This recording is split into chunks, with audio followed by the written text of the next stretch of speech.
Reaction lang from the palace kasi sinabi sa interview ni Ambassador Romualdez na ang pagiging agresibo ng China sa West Philippine Sea ang dahilan kaya bibili tayo ng mga fighter jets sa US.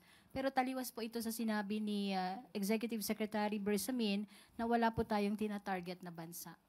Ang AFP modernization naman po ay noon pa po. Wala pa naman pong issue sa anumang bansa. At ang pag-modernize po natin ng ating militar ay naaayon lamang po.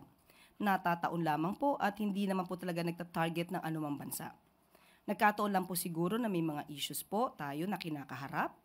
At opinion po yan ni Ambassador. At sabi nga natin na yun po yung katotohanan. Talaga naman po tayo mayroong kinakaharap na mga issues.